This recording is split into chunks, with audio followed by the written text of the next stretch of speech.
ಯಾಕೆ?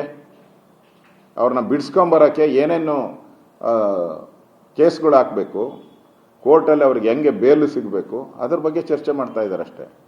ಇಲ್ಲ ಅಂದಿದ್ರೆ ತಪ್ಪು ಮಾಡಿರೋದು ಒಪ್ಕೊಂಡ್ಮೇಲೆ ಅಲ್ಲಿ ಮಸೀದಿಯ ಒಬ್ಬ ಅಧ್ಯಕ್ಷ ಪ್ರಾಮಾಣಿಕವಾಗಿ ಒಪ್ಕೊಂಡಿದ್ದಾನೆ. ಮಸೀದಿ ಅಧ್ಯಕ್ಷ, ಹೌದು ನಮ್ಮ ಹುಡುಗರೇ ಮಾಡಿದ್ದು, ಇದು ಅಪರಾಧ, ತಪ್ಪು, ಮಾಡಬಾರ್ದಾಗಿತ್ತು, ದಯವಿಟ್ಟು ಅಲ್ಲಿ ಮಂಡ್ಯ ಜನ ಹಳ್ಳಿಗಳಿಗೆ ನಮ್ಮ ಮುಸ್ಲಿಮರು ಬಂದಾಗ ದಯವಿಟ್ಟು ಯಾರು ತೊಂದರೆ ಕೊಡಬೇಡಿ ಅಂತಾನೆ ಮಾತಾಡಿದ್ದಾರೆ ಅವರು.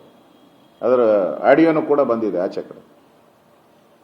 ಅಂದರೆ ಮುಸಲ್ಮಾನರಲ್ಲೇ ಎರಡು ಗುಂಪಿರೋದು ಸ್ಪಷ್ಟವಾಗಿ ಆಗ್ತಾ ಇದೆ. ಒಂದು ಭಾರತದ ಪರವಾಗಿರುವಂಥದ್ದು, ಇನ್ನೊಂದು ಭಾರತದ ವಿರುದ್ಧವಾಗಿರುವಂಥ ಎರಡು.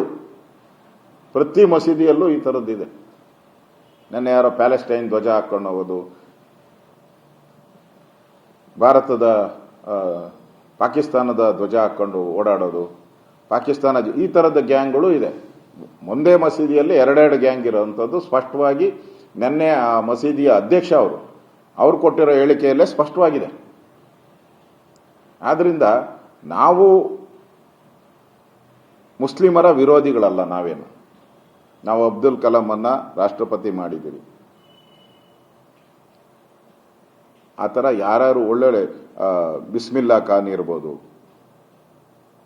ಈ ಥರದ್ದು. ನಾನು ಶಿಶುನಾಳ ಶರೀಫರ ಎಲ್ಲ ಹಾಡುಗಳನ್ನು ನಾನು ಕೇಳಿದ್ದೀನಿ, ದಿನ ಕೇಳ್ತೀನಿ ನಾನು. ಶಿಶುನಾಳ ಶರೀಫರು ಅವರೇನು ಹಿಂದೂನಾ? ನಿಸಾರ್ ಅಹಮದ್ ಅವರು ನನ್ನ ಪದ್ಮನಾಭ ನಗರದ ನಿವಾಸಿ. ಅವರು ನಮ್ಮಲ್ಲೇ ಇಲ್ಲೇ ಇದ್ರು, ಅವ್ರ ಜೀವನ ಪೂರ್ತಿ ಇಲ್ಲೇ ಇದ್ರು, 30-40 ವರ್ಷ ಇಲ್ಲೇ ಇದ್ರು. ಅವ್ರ ಮನೆಗೆ ನಾನು ಹೋಗಿ ಬಂದಿದ್ದೀನಿ, ಒಂದಲ್ಲ 10 ಬಾರಿ ಹೋಗಿದ್ದೀನಿ. ಅವ್ರು ಸತ್ತಾಗ ಗಾರ್ಡ್ ಆಫ್ ಆನರ್ ನಾನೇ ಮಾತಾಡಿ ಗಾರ್ಡ್ ಆಫ್ ಆನರ್ ಕೊಟ್ಟು, ಗಾರ್ಡ್ ಆಫ್ ಆನರ್ಗೆ ನಾನೇ ಹೋಗಿದ್ದೆ ಒಬ್ಬ ಮಂತ್ರಿಯಾಗಿ. ಅವರ ಹೆಸರು ಚಿರಸ್ಥಾಯಿ ಉಳಿಬೇಕು ಅಂತ ಅವ್ರಿಗೆ 5 ಎಕರೆ ಜಮೀನು ಕೊಟ್ಟಿದ್ದೀನಿ ಚಿಕ್ಕಬಳ್ಳಾಪುರದಲ್ಲಿ. ನಾನೇ ಹೋಗಿ ಅದಕ್ಕೆ ಪೂಜೆನೂ ಕೂಡ ಮಾಡಿ ಬಂದಿದ್ದೆ. ಅಂಥವರು ದೇಶ ಪ್ರೇಮಿ ಮುಸ್ಲಿಮರ ಬಗ್ಗೆ ಯಾವುದೇ ತಕರಾರು ಬಿಜೆಪಿಯಲ್ಲಿಲ್ಲ.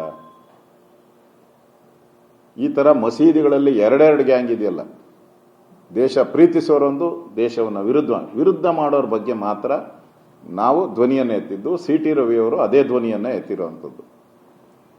ಅದರಿಂದ ದ್ವೇಷದ ರಾಜಕಾರಣವನ್ನ ಮಾಡ್ತಾ ಇದ್ದೀರಾ, ಇದು ಒಳ್ಳೇದಲ್ಲ ನಿಮಗೆ. ನೀವು ಉಳಿದಿರೋದು 2 ವರ್ಷ. ಆಮೇಲೆ ನಿಮ್ಮ ಕತೆ ಏನು ಅನ್ನೋದು ಯೋಚನೆ ಮಾಡ್ಕೊಳ್ಳಿ. ನಿಮ್ದು ಏನೇನು ಕತೆ ಅಂತ. ಕೇಂದ್ರ ಮತ್ತು ರಾಜ್ಯದಲ್ಲಿ ಒಂದೇ ಸರ್ಕಾರ ಇರ್ತದೆ, ಅವತ್ತು ನಿಮ್ಮ ಕತೆ ಏನಾಗುತ್ತೆ ಅನ್ನೋದನ್ನ ಅರ್ಥ ಮಾಡ್ಕೊಬೇಕು. ಈ ಎಚ್ಚರಿಕೆಯನ್ನು ಕೂಡ ಕೊಡ್ತಾ ಇದ್ದೀನಿ.